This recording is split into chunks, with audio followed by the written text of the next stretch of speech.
चौथे टी20 मैच में न्यूजीलैंड ने पाकिस्तान को 115 रन से बड़े मार्जिन के साथ शिकस्त दे दी है। एक मैच की परफॉर्मेंस के बाद पाकिस्तान की बैटिंग लाइन फिर फेल हो गई। मजीद तफसीलात के लिए रिपोर्ट देखिए।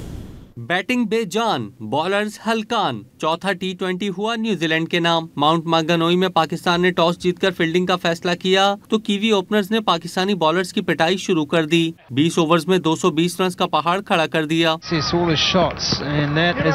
फिन एलन ने 20 गेंदों पर निफ सेंचुरी बनाई। टिम सैफर्ट ने भी 22 गेंदों पर 44 रन स्कोर किए। पाकिस्तान के हारिस रऊफ 3 विकेटें लेकर नुमाया रहे। जवाब में एक बार फिर पाकिस्तान का आगाज अच्छा न रहा। सिर्फ 9 रन पर दोनों ओपनर समेत 3 बैट्समैन पवेलियन लौट गए। उसके बाद भी बैट्समैनों का आना जाना लगा रहा और पूरी टीम 105 रन पर आउट हो गई। पाकिस्तान के 9 प्लेयर्स डबल फिगर में भी दाखिल न हो सके। न्यूजीलैंड के जेकब डफी ने 4 और जैक फॉक्स ने 3 खिलाड़ियों को आउट किया। कीवीज ने 5 मैचेस की सीरीज में 3-1 की नाकाबिले शिकस्त बर्तरी हासिल कर ली।